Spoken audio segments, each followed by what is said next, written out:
Hi అండి. Welcome to our channel. ఈరోజు గోరుచిక్కుడుకాయ కొబ్బరి వేపుడు చేసుకోబోతున్నాము. ముందుగా గోరుచిక్కుడుకాయను బాయిల్ చేసి పక్కన పెట్టుకోవాలి. తర్వాత తర్వాత ఒక బౌల్ తీసుకొని కొంచెం ఆయిల్ 2 స్పూన్ల ఆయిల్ వేసుకోవాలి. అందులో కొంచెం జీలకర్ర, కొంచెం ఆవాలు వేసుకోవాలి. తర్వాత ఆనియన్, పచ్చిమిర్చి వేసుకొని వేపుకోవాలి. అవి ఫ్రై అయిన తర్వాత మంచిగా కొంచెం అల్లం వెల్లిపాయ పేస్ట్ వేసి ఫ్రై చేసుకోవాలి. ఇప్పుడు అర స్పూన్ పసుపు వేసుకోవాలి.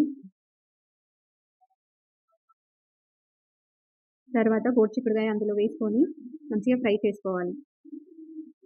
మంచిగా ఫ్రై చేసుకొని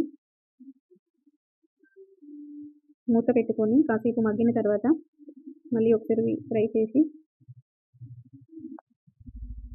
తర్వాత కొంచెం కారం, కొంచెం సాల్ట్ వేసుకొని ఫ్రై చేసుకోవాలి. అది మంచిగా ఫ్రై అయిన తర్వాత అందులో కొంచెం కొబ్బరి, కొంచెం ధనియాల పౌడర్ వేసుకోవాలి. తర్వాత అందులో కొబ్బరి వేసుకొని మంచిగా ఫ్రై చేసుకోవాలి. ఫ్రై అయిన తర్వాత కొత్తిమీర వేసుకొని ఆఫ్ చేస్తే ఎంతో టేస్టీ గోరుచిక్కుడుకాయ కొబ్బరి కర్రీ రెడీ.